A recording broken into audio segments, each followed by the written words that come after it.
Hi, everyone. My name's Lee, and I'm a compulsive eater. And I weigh and measure 3 meals a day. I write them down. I commit them to my sponsor in advance. I don't eat anything in between, no matter what. And abstinence is the most important thing in my life. I do it without exception. I do the gray sheet without exception. And my abstinence date is March 23rd of 2000.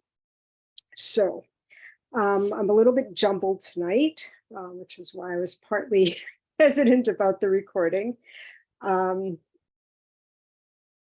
I'll get into that in a minute. So my life before Gray Sheet, I, I was a sugar addict as a young kid. I wasn't a big eater, but really, when I think of it, I was kind of a garden variety compulsive eater. I grazed, I binged, I starved, I over-exercised. I did all that stuff. My weight was up and down. As I got older, it went kind of up more and down less. But so it was kind of like the stock market, somebody once said. I came into Gray Sheet through OA. I came into OA through AA, and I went into AA because my husband, when I met him, was in AA. So I started going to his meetings and then decided that I was a compulsive eater. So I went to OA, and it didn't work for me to define my own abstinence because I would just redefine it if I wanted something, and then I'd be off, and I mean, for example, what I could think of as a fruit, often was baked goods with fruit in it. And, so I wiggled around.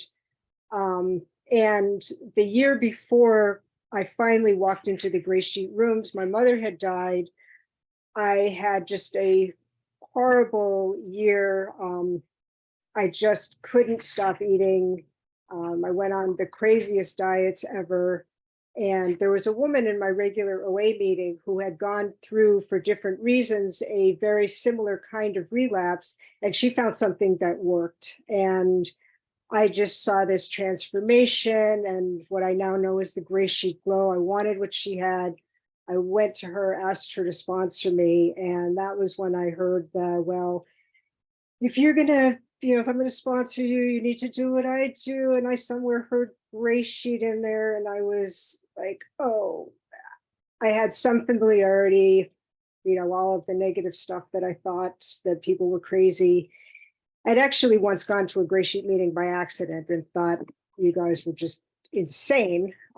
But I did manage to get a hold of that Gray Sheet. And I did, when I read the list outside the church with my husband, we just laughed at how these things weren't allowed. But I did make a promise to myself. At the time, I didn't even realize it, but promise in a prayer. And I said, I hope if my disease ever gets that bad, I'll have the courage to come back. So anyway, the woman that sponsored me,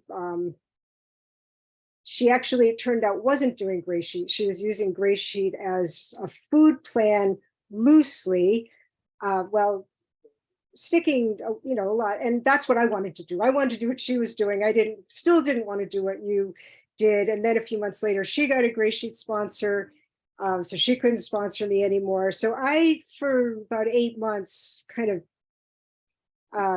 went back and forth and didn't want to commit 100% and lost a lot of weight. And I finally decided to get a Gray Sheet sponsor, but I wasn't surrendered because there was this little part of me, because I had lost all this weight doing this modified version of Gray Sheet, that thought, I'm only doing this for the community. I don't really need the program. And so I went on like that. I had a sponsor, I did Gray Sheet without exception, but something happened about 11 months into that. And I was put back to day one. And I thought I had gone to all ends of the earth to stay abstinent. And in the end, I didn't make a phone call. And she put me back to day one. And I stayed in Gray Sheet for another month, but I was getting myself out the door. So I'd been in the rooms, not abstinent for, counting. I mean, I'd been in the rooms for about 1.75 years, decided that now that I'd learned the discipline, I could do it on my own. And from then I had a 6-week relapse it taught me the progression of my disease. I just 5 minutes, Lee. was stuffing things melting out of my pockets, and I was absolutely, I would stuff something in my mouth. When my husband turned the other direction, he'd turn around to talk to me and I'd pretend a coughing fit and disappear into the other room so I could chew and swallow my food and then go back and act like everything was normal. So that was the place that I got to, where I woke up one morning and said, nothing else has ever worked for me. I have to go back to Gray Sheet. I'll be kicking and screaming. I knew that my disease would kick and scream, and I knew I just had to stick with it because I knew that Gray Sheet works. And it worked for me anyway. And so that's what I did. So that, I didn't realize how lucky I was that after a 6-week relapse like that I just got back and stayed with it. I have over the years seen a lot of people that, like, I remember at first a sponsee that happened, and it wasn't even that long of a relapse. And I thought, oh, you just get right back on, now that you know. But no, I don't, that person is still out there. So I hang on to this. I never want to lose it. And I was thinking today about I've had sort of these life kind of phases in, it's 23 years, but like the first 4 or 5, I was in Connecticut. I had a 9-to-5 job. I did things on the side. I lived on a boat, so that was a little bit off the normal, scheme of things. And then things changed. My company downsized. I found a remote work job. My husband and I had this house out in California that had been rented out. We decided to sell it. Then we decided to refinance it.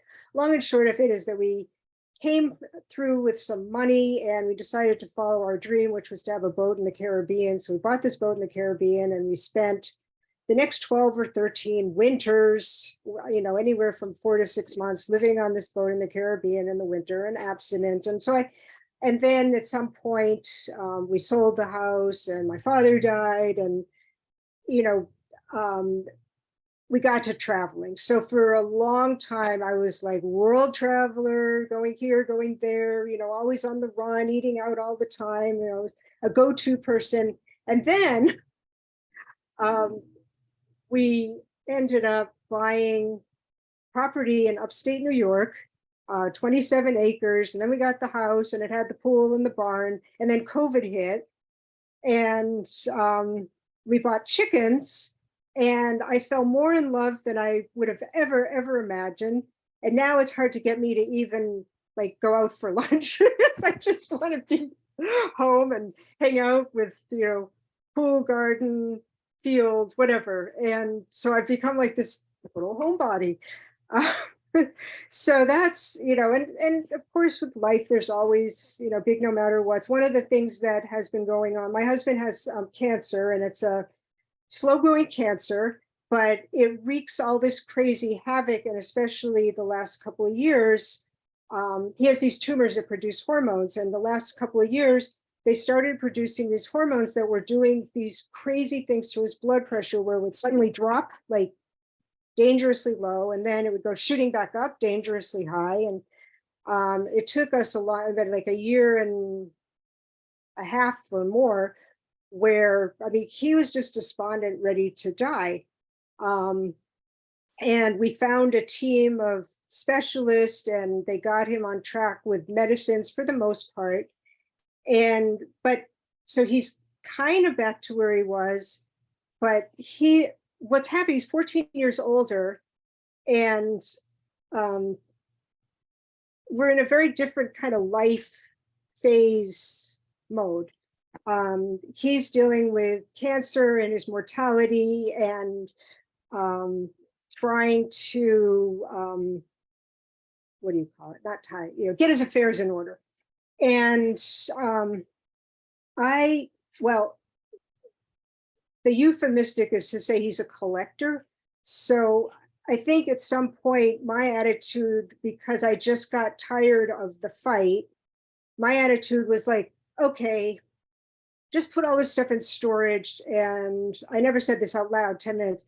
When he dies, I'll just throw it all away, you know, except that now he wants to deal with the stuff in storage. So anyway, what I really wanted to talk about just in terms of recovery in the last few weeks is I've had a lot of kind of big, no matter what, lessons.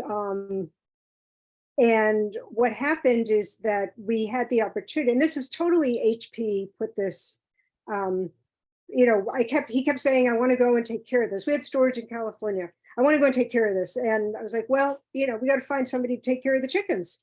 And then this friend of ours from the Caribbean, who was from Australia and wanted to come back to the States, said, hey, anybody looking for a house sitter? I said, hey, we want to come to New York in the middle of winter? He's like, yeah, sure, I'll do that.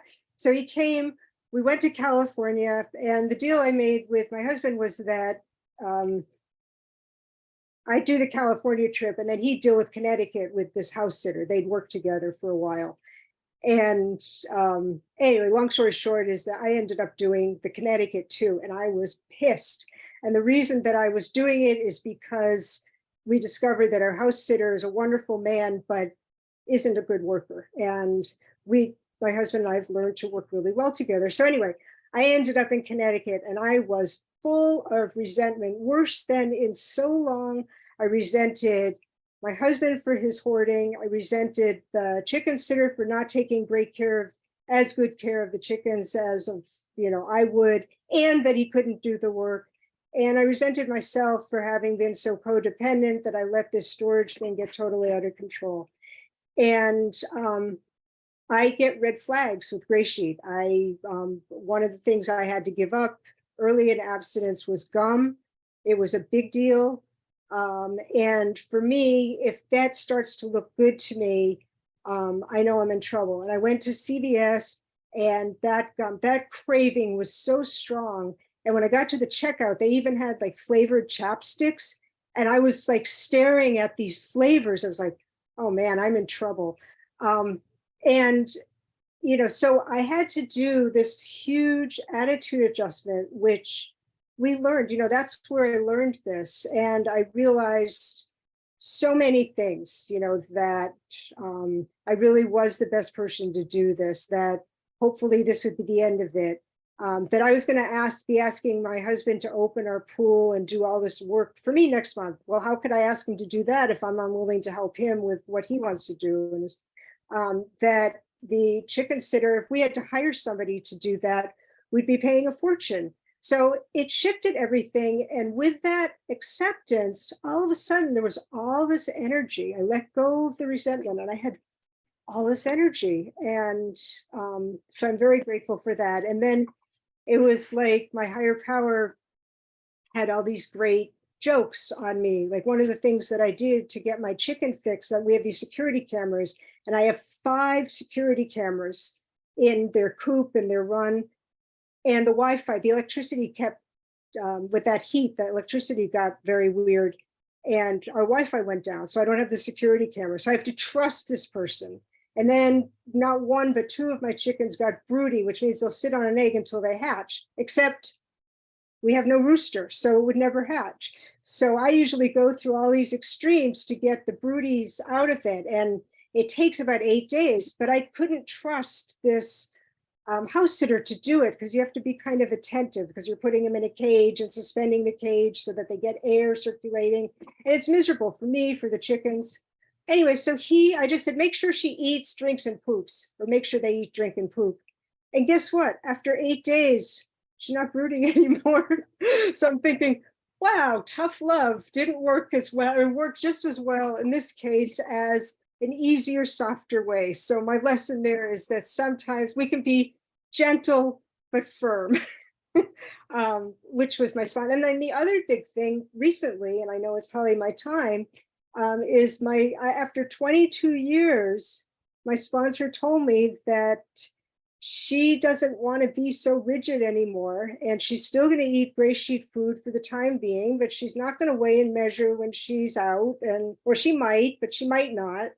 And I saw this coming and I wasn't proactive. The only proactive thing I did was I made a list of people that I might ask to sponsor if I lost my sponsor, but I wasn't really, anyway, so I got a sponsor right away, but it's still like, I'm still kind of, processing it and dreaming. And so I was thinking, we kind of need a backup sponsor. We learned to do that and be proactive and be prepared. And as prepared as I thought I wasn't. But anyway, I think that's got to be at least 15 minutes, right, Carla? That's time just now. Yes. Thank you. Thank you for being there. And no matter what.